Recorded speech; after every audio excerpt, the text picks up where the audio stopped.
Onko kirppiksiä ja vanhaa tavaraa rakastavan ihmisen mahdollista ryhtyä minimalistiksi? Sellaista mä olen miettinyt tässä viime aikoina, kun on alkanut tuntua, että tämä meidän koti on aika täynnä tavaraa ja olisi mukavaa, jos kaikki olisi vähän paremmassa järjestyksessä. Jos ei olisi ympärillä niin paljon sellaista kaikkea turhaa kamaa, mitä ei oikeastaan edes tarvii. On alkanut tuntua vähän siltä, että se ei ole enää minä, joka hallitsee niitä tavaroita, vaan tavarat on alkanut hallita mua siinä mielessä, että siivoamiseen kuluu aikaa, kaiken järjestelemiseen kuluu tosi paljon aikaa. Sen miettiminen, että missä niitä tavaroita säilyttää, tarvitaanko niitä edes, se tuntuu jotenkin aika kuormittavalta. Mun tyyli ei missään nimessä ole sellainen minimalistisen eleetön, että kaikki olisi jotenkin valkoista ja mustaa ja olisi paljon tyhjiä pintoja. Mä tykkään siitä, että on värejä. Mä tykkään, että saa olla esillä koristeesineitä. Ja mulla ei ole missään nimessä tarkoitusta ryhtyä sellaiseksi minimalistiksi, joka olisi tyyliltään jotenkin hirveän skandinaavinen ja karu. Ja vaikka mä pidän muiden kodeissa kyllä sellaisestakin tyylistä, niin se ei vaan ole mun juttu. Mä haluan mun ympärilleni rakkaita esineitä ja värejä. Joten mulla ei oikeasti ole tavoitteena tässä mitenkään karsia tavaraa mahdollisimman vähäiseksi tai luopua erittäin suuresta määrästä tavaraa, vaan enemmänkin mulla on sellainen tavoite tässä, että sitä tavaraa olisi sopivasti. Että mulla olisi vaan niitä esineitä, joita mä joko käytän tai jotka merkitsee mulle jotain. Ja sellaiset asiat ja esineet, jotka kun niitä katsoo, niin tulee vähän sellainen ahdistunut olo, kun ei tiedä, että mitä niillä nyt oikein tekisi ja ne vaan vie tilaa. Että sellaisia mulle ei enää olisi. Miksi tätä tavaraa sitten on niin paljon kertynyt? No niin kuin sanottu, niin mä olen tykännyt käydä kirppareilla. Mä olen kiinnostunut vanhoista esineistä, niiden historiasta. Ja mua viehättää kaikki kauniit tavarat, kauniit esineet. Ja siksi niitä on sitten vaan tullut osteltua, kun niitä on jossain tullut vastaan kirppareilla. Sitten mä oon myös saanut mun isovanhemmilta ja vanhemmilta, muilta sukulaisilta semmoisia vanhoja esineitä, joita he itse ei ole enää tarvinnut. Mutta nyt viime aikoina mä olen alkanut miettiä, että vaikka mä nautin kauneudesta, esineiden kauneudesta, niin ehkä mä voisin nauttia siitä muillakin tavoin kuin omistamalla niitä esineitä. Mä esimerkiksi arvostan suomalaista muotoilua, designia, mutta eihän mun tarvitse omistaa kaikkia kauniita maljakoita, jotta mä voisin arvostaa sitä, vaan mä voin ihailla muiden ihmisten kokoelmia, esimerkiksi sosiaalisessa mediassa tai näyttelyissä tai kirjallisuudessa, ja arvostaa niitä esineitä ilman, että ne on mun omaisuutta. Mulla on myös paljon kirjoja. Mä olen aina rakastanut lukemista ja kirjoja on sen takia kertynyt, mutta eihän niitäkään tarvi omistaa. Mulla on paljon sellaisia kirjoja, joita mä en välttämättä ole lukenut koskaan ja nyt mä oon ajatellut, että mä en ehkä enää jaksa odotella sitä päivää, kun mä saattaisin mahdollisesti joskus lukea ne, joten niidenkin on aika lähteä kiertoon.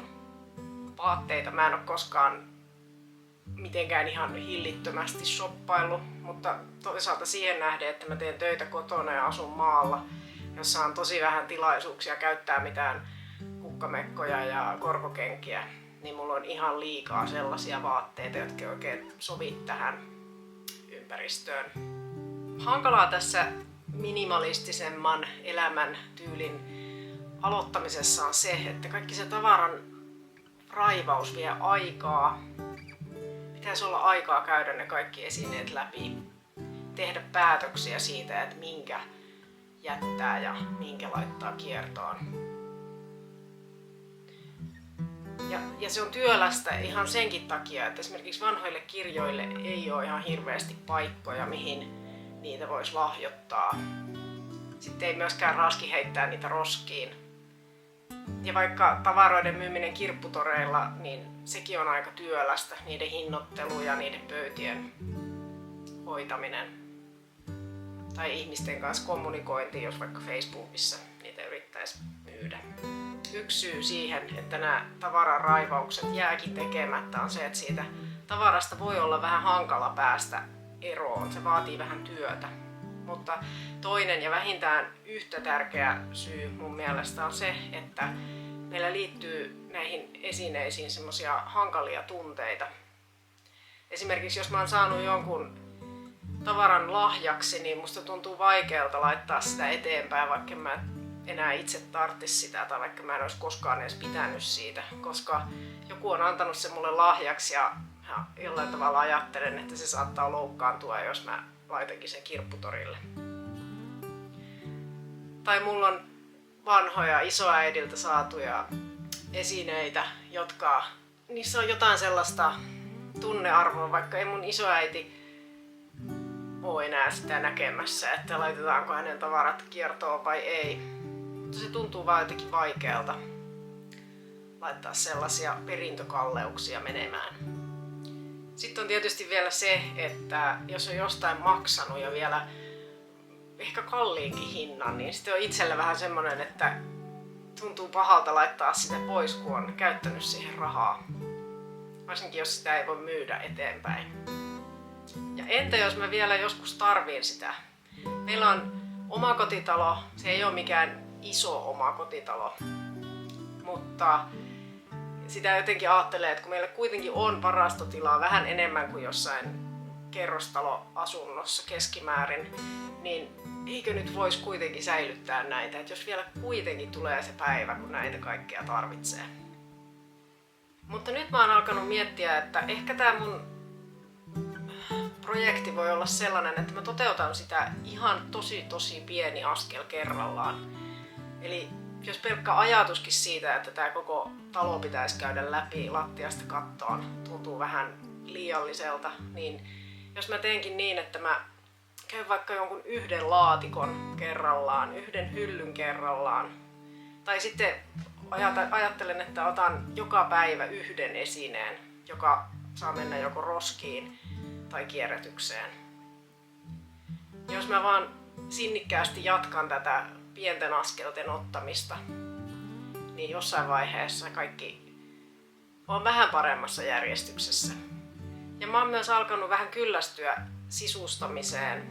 Mä en ole koskaan ollutkaan sellainen sisustaja, joka vaihtelisi kaikkien sesonkien mukaan kodissa olevia juttuja.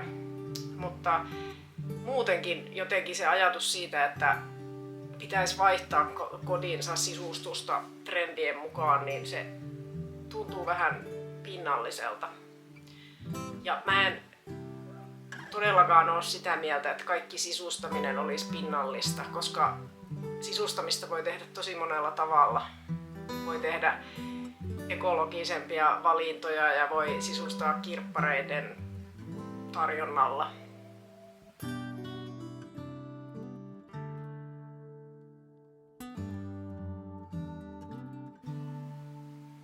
Mut mulle itselleni jotenkin se ajatus, että niillä esineillä mun ympärillä olisi niin kauheasti väliä, niin mä olen halunnut vähän alkaa irtautua siitä ajatuksesta. Ja sen sijaan miettiä sitä, että kun mä jotain hankin, niin ensinnäkin se olisi kestävää ja sellaista laadukasta. Ja sitten se, että ne olisi paremmassa järjestyksessä, ne tavarat. Niin pelkästään se järjesteleminen voi olla sellainen eräänlainen sisustusteko.